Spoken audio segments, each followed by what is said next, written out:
சாமியா பார்த்தா எனக்கு ஒரு சந்தேகப்பா. உண்மையான சாமியா இந்த ஊரை ஏமாத்த வந்துக்கிற சாமியான்னு எனக்கு சந்தேகம். அதனால சாமி கிட்ட சில வாய்வார்த்தை ஆட போறேன். அது கரெக்டான பதில் சொன்னா உண்மையான சாமி, இல்லைன்னா ஊரை ஏமாத்த வந்துக்கிற சாமி.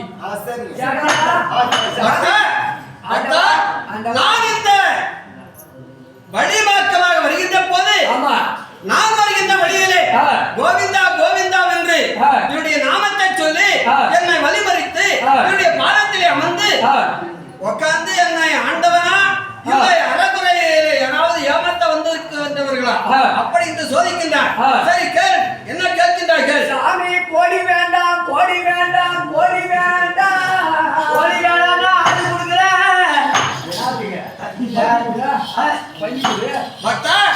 இப்படி ஆண்டவனை ஆரம்பத்திலே அறகுறை வார்த்தைகளை அழைத்தால் ஆண்டவனுடைய கிருபைகளை இடங்காது சுவாமி. எப்படி கோவிந்தா வர வேண்டும், கோவிந்தா வர வேண்டும், என்னுடைய குறையை தீர்க்க வேண்டும் என்று அழைக்க வேண்டும். சீமன்னா புட்டிவாயா கோவிந்தா கோவிந்தா, ஸ்ரீமந்த நாராயணா கோவிந்தா வர வேண்டும். சாக்கடையில் சாஸ்தாவமாக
நாட்களாக ஆசை. அடியேனுக்கு தெரிந்த வார்த்தைகளை ஆண்டவரை வர்ணித்தேன். அடியேன் ஏதாவது தவறு செய்திருந்தால் ஆண்டவன் பொறுத்து வச்சுக்கணும். இப்போது ஆண்டவன் வந்திருக்கிறார் என்று ஒப்புக்கொண்டுகிறாயா? ஆகட்டும் சுவாமி. ஆண்டவனை இப்படி அடக்கிற வார்த்தைகளை அழைக்க கூடாது. எப்படி அழைக்கிறது தெரியுமா? சுவாமி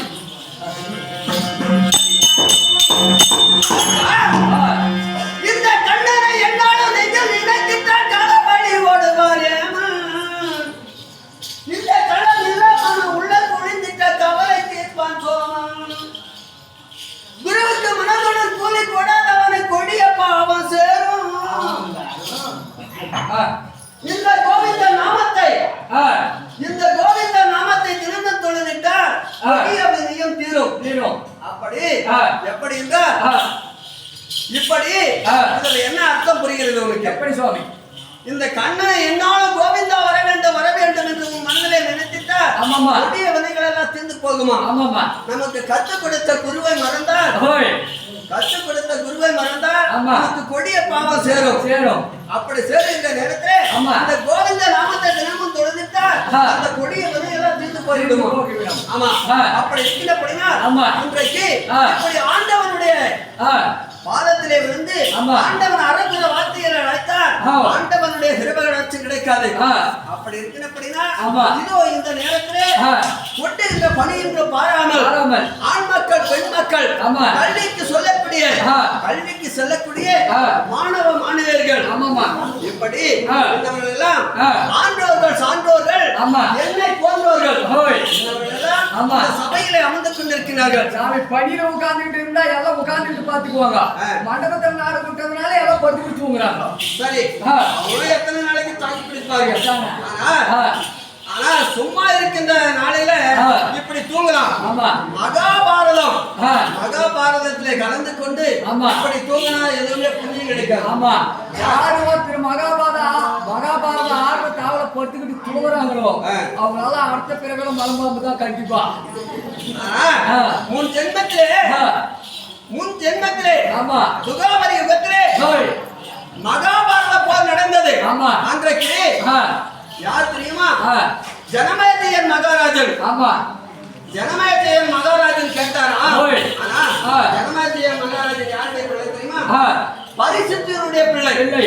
பரிசுத்து யாருடைய பிள்ளை தெரியுமா? அபிமன்னனுக்கும் உத்திரிக்கு பிறந்தவன் பரிசுத்து. அந்த பரிசுத்தனுடைய மகன் ஜனமேஜயன். ஜனமேஜயனுக்கு தீராத குஷ்டவியாதி பிடித்திருந்ததாம். அப்போது ஜனமேஜயன் கேட்டாராம். யாரை கேட்டாராம்? வைசம்ப மகாமுனிவரை கேட்டாராம். முனிவரே, எனக்கு இந்த குஷ்டவியாதி தீர வேண்டும் என்றால் நான் என்ன செய்ய வேண்டும் அப்படி என்று கேட்டாராம். ஜனமேஜயன் சொன்னாராம், அதே பரிசுத்துவே, நீ எப்படி மகாபாரதத்தை கதையை எப்படி படித்து ஏழிலுமா பேசினாயோ அன்றைக்கே உனக்கு இந்த குஷ்டவியாதி பிடித்து விட்டது.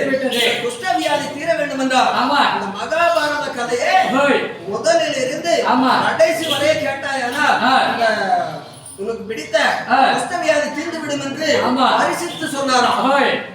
வைசம்ப மகாமுனிவர் சொன்னாராம். அந்த வைசம்ப மகாமுனிவர் சொல்ல பரிசுத்து வைசம்ப மகாமுனிவர் சொன்னாராம். ஆனா பரிசுத்துவே இந்த கோயில் எப்படி தோன்றியது?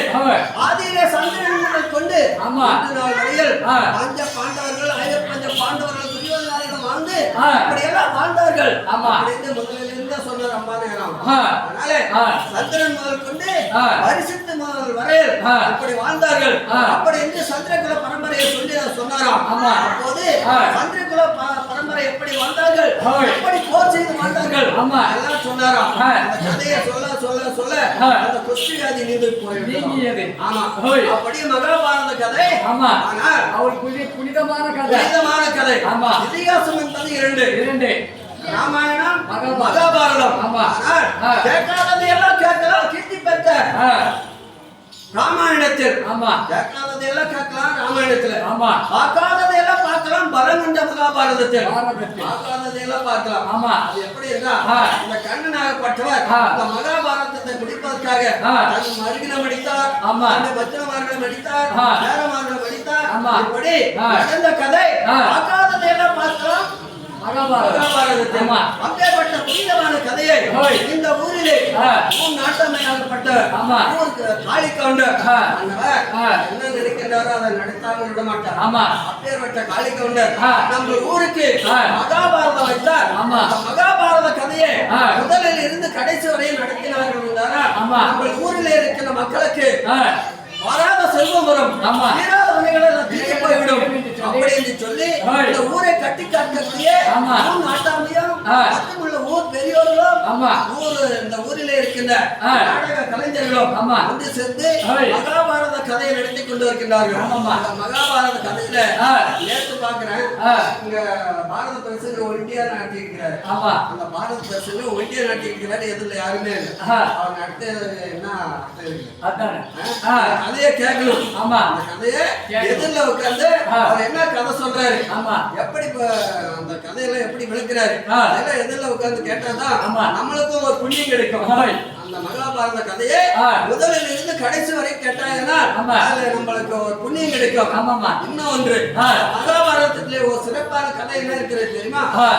ஒரு நாளிலே ஆயிரம் பஞ்ச பாண்டவர்கள் துரியோதனாதிகளும் குருசேத்திரமேட்டிலே போர் செய்தார்களாம். அன்றைக்கு ஒருவர் இந்த போர் செய்த வருகின்ற வீரர்களுக்கெல்லாம் ஒரு பொறுப்பை ஏற்றுக் கொண்டார்களாம். ஆனால் வீரர்களே, நீ யாரு வேண்டுமானாலும் எங்க வேண்டுமானாலும் அடித்துக் கொள்ளுங்கள், மடிந்து கொள்ளுங்கள். ஆனால் உங்களுக்கு எல்லோருக்கும் சாதம் அளிப்பது என்னுடைய பொறுப்பு. சேரநாதன் ஒரு அரசன். சேரநாதன் இன்று ஒரு அரசன். அந்த பொறுப்பை ஏற்றுக்கொண்டாராம். இந்த குருசேத்திரம் ஏற்றுக்கு வருகின்ற அனைத்து வீரர்களுக்கும் சாப்பாடு அளிப்பது என்னுடைய பொறுப்பு. அப்படின்னு சேரநாதன் அங்க குருசேத்திரம் ஏற்றிலே பெருஞ்சோறு போட்டான். பெருஞ்சோறு போட்டான். அன்றைக்கு சேரநாதனா இருந்த அரசனுக்கு பெருஞ்சோறு சேரநாதன் அப்படின்னு பேர் வந்தவன். மகாபாரதம் நடக்கக்கூடிய இடத்துல கீழே எல்லாம் என்ன பண்ணுவாங்க, ஒரு சாயங்காலம் ஒரு 3 மணி டைம்ல அன்னதானம் கொடுப்பாங்க. அப்படின்னா இந்த புண்ணியம் எல்லாம் நம்மளுக்கு கிடைக்கட்டும் அப்படின்னு அன்னதானம் கொடுப்பார்கள். அப்படி மலையில அதெல்லாம் வழக்கம் இல்ல. மகாபாரதம் நடக்கிற இடத்துல அன்னதானம் கொடுப்பது வழக்கம் இல்ல. அப்படி கொடுத்தா மகா கோடி புண்ணியம் எல்லாம் நம்மளுக்கு சேருமா? மலையில இதெல்லாம் தெரியாது. அப்படி இருக்கிற அப்படின்னா இன்றைக்கு இந்த நடுங்குப்ப கிராமத்திலே இந்த மகாபாரத கதை இன்றோட 3 நாளாக நடந்து கொண்டு வருகின்ற நேரத்திலே நான் இப்படி தோற்றமளித்திருக்கிறேன். நான் எப்பேற்பட்டவன், எங்கே இருந்து வருகின்றேன், யாருடைய பிள்ளை, எதற்காக வந்திருக்கின்றேன் தெரியுமா? ஆண்டவருடைய நாமதினம் அடியானுக்கு தெரியும். இங்கு அமர்ந்திருக்கக்கூடிய மக்களுக்கு தங்களுடைய விளக்கத்தை தெளிவாக எடுத்து துளைத்தால் அனைவருக்கும் புரியும். அனைவருக்கு புரியும். அப்படி இருந்தால் நானும் வந்து எப்பேற்பட்டவன், யாருடைய பிள்ளை என்று உங்களுக்கு தெரியாது.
யாருக்கு மகனாக பிறந்தேன், எப்படி பிறந்தேன் என்பது உனக்கு தெரியாது. வசுதேவருக்கும் தேவகி அம்மனுக்கும் 8வது குழந்தையாக பிறந்தவன். அவனை வந்து கண்ணன் என்றும் முகன் என்று கோவிந்தன் என்று கோபாலன் என்ற புருஷோத்தமன் என்றும் ஆயக்கண்ணன் என்றும் இங்க வந்து 1008 அண்ட அவதாரம் 1008 அண்ட அவதாரம் 10 அவதாரம் 108 நாமதினம் படைத்த பேரை வந்து கண்ணன் என்று முகந்தன் என்று கோவிந்தன் என்று அழைப்பார்கள். அப்படி இருந்தாலும் 10 அவதாரம் எப்படி எடுத்தேன் எதற்காக எடுத்தேன் தெரியாதுல்ல. சொல்லுங்க சார்.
சொல்லிக் கொடுத்தேன்.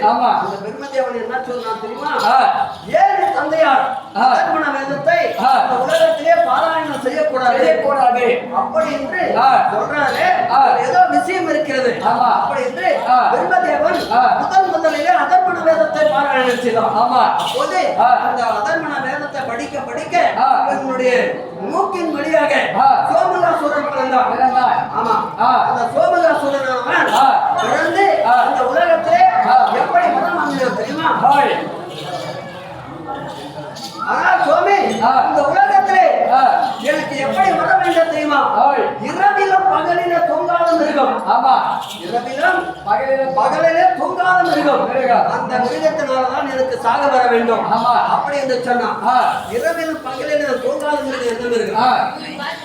இரவிலும் பகலிலும் தூங்காத மீன் தான். மீன். ஆமா, ஏனென்றா மீன் இரவிலும் பகலிலும் தூங்காமலே இருக்குமா? அதற்கு நமக்கு இருக்கிற கண்ணிலே அந்த கண்ணிமை இருக்கலாம். அந்த கண்ணிமை இருக்கலாம். அதனால அது ஒரே மாதிரியா தூங்கிக்கிட்டே தான் இருக்குமா? தூங்குதா முடிச்சுட்டு இருக்குதான்னு யாரையாவது அப்பேற்பட்ட மீன் அவதாரம் எடுத்து இந்த சோமகாசுரனை மூக்கின் வழியாக பிறந்து அந்த பிரம்மனிடத்திலே 4 வேதத்தை பெற்றுக்கொண்டு பார்க்கடலிலே விழுந்தவன். பார்க்கடலிலே ஓடிப்போய் விழுந்து விட்டான். அந்த சோமகாசுரனை வடிப்பதற்காக 14 வருஷம் சண்டை செய்து 14 வருஷம் கடலிலே மீன் அவதாரம் எடுத்து சண்டை செய்து அந்த சோமகாசுரனை வடித்து 4 வேதத்தை பெற்று பிரம்மதேவனிடத்திலே கொடுத்தேன். ஆமா, அப்படி பிரம்மதேவனிடத்திலே கொடுத்து இந்த உலகத்தை காப்பாத்தினேன். அப்படி சோமகாசுரனை வடித்து அடுத்தபடியாக கூர்மாவதாரம் எடுத்து எதற்கு என்றால்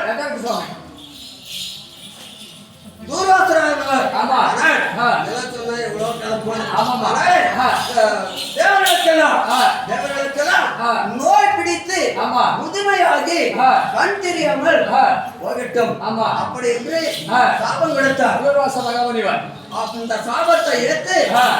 அந்த சாபத்தை ஏற்று நாங்கள் என்ன செய்தோம் தெரியுமா? இந்த தேவர்கள் 33 கோடி தேவர்கள் என்ன கேட்டார்கள்? ஐயா சுவாமி, இந்த சாபம் நீக்க வேண்டும். என்ன செய்ய வேண்டும்? அப்படி என்று கேட்டார்கள். நான் சொன்னேன், இந்த பார்க்கடலை அமிர்தமாக இடைந்தால் அமிர்தத்தை எடுத்து உண்ணால் எப்போதுமே 16 வயது இருக்கிறோம் அப்படி என்று சொன்னேன். அப்படி என்னுடைய கட்டளை ஏற்று தேவர்கள் ஒரு புறமும் அசுரர்கள் ஒரு புறமும் பார்க்கடலை அமிர்தமாக கிடைந்தோம். அப்போது மந்திரகிரி மலையை மத்தால் கொண்டாடும் ஆதிசேஷன் என்று சொல்லக்கூடிய ஆசிரியை கயிறாகவும் அந்த பார்க்கடலை பாண்டமாகவும் வைத்து அமர்ந்துகளிலும் அப்போது அந்த மந்திரகிரி மலையானதை இழுக்க இழுக்க சாய்ந்து விட்டது. அன்றைக்கு சாய்ந்தது அந்த மந்திரகிரி மலையை நிறுத்துவதற்காக ஆமையாவதாரம் எடுத்து மந்திரகிரி மலையை நிறுத்தினேன். அப்போது இப்போது கூட கோயிலுக்கு கும்பாபிஷேகம் நடத்தினார்களா அந்த ஐயர் உண்மையான ஐயர் என்ன செய்வார் தெரியுமா? கீழே வட்டம் போடுகிறார்கள், கோட்டம் போடுறாரு. அந்த கோட்டத்துல ஆமை உருவம் யார் ஆமை உருவம் அந்த கோட்டத்திலே போட்டு யார் ஒருவர் யாகம் செய்கிறார்களோ அவர்கள் உண்மையான ஐயர்.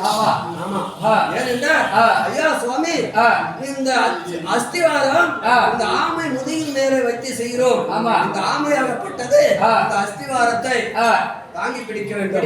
அப்படி என்று உண்மையான ஐயரே அந்த ஆமை உருவத்தை வரைந்து யாகத்தை செய்வார். அப்படி இருக்கிறபடினால் அந்த மந்திரகிரி முறையை எடுத்து நிறுத்தினார்.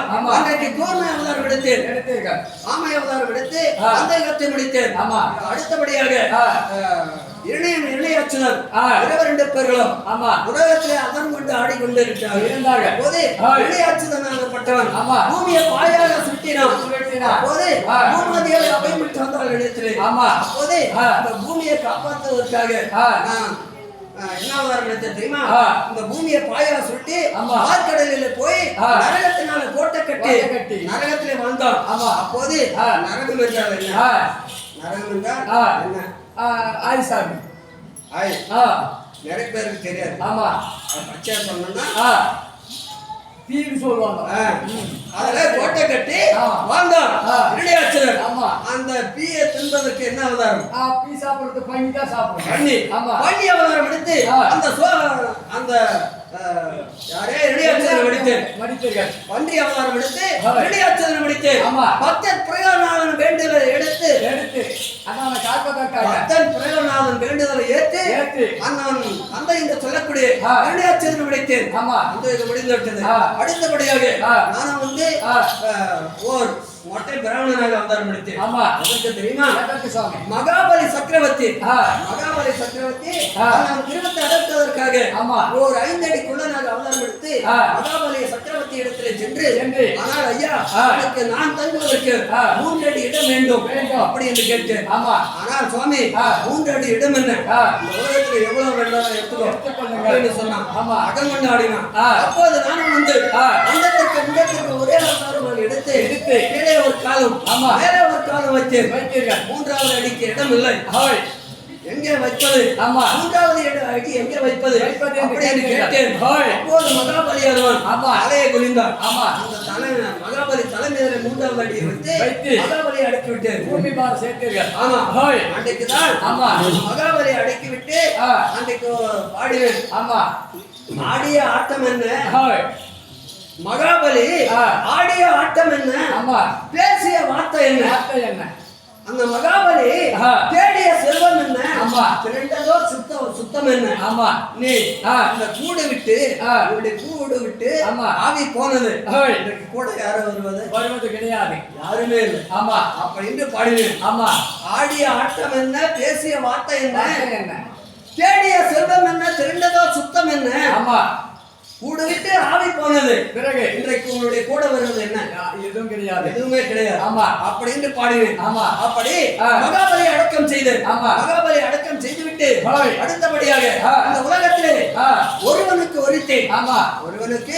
ஒருத்தியாக வாழ வேண்டும் அப்படி என்று மானிடனாக ராமனாக அவதாரம் ஒருவனுக்கு ஒருத்தியாக வாழ வேண்டும் என்று வாழ்ந்து காட்டினேன். அந்த யுகம் முடிந்து விட்டது. அடுத்தபடியாக இந்த உலகத்திலே ஜீவன்களால எப்படி வாழ வேண்டும்? மனிதர்களாக பிறந்தார் எப்படி வாழ வேண்டும் அப்படி என்று பலராமனாக பிறந்தேன். பலராமனாக எப்படி பிறந்தார் தெரியுமா? கலப்பு ஆயுதத்தோடு பிறந்தேன். கலப்பு ஆயுதத்தோடு பிறந்து பலராமனாக பிறந்து உலகத்திலே ஏர் விழுந்து ஆய்வு செய்து மக்களெல்லாம் இப்படி வாழ வேண்டும் அப்படி என்று பலராமனாக வாழ்ந்து காட்டினேன். அப்படி இந்த யுகமெல்லாம் முடிந்து விட்டது.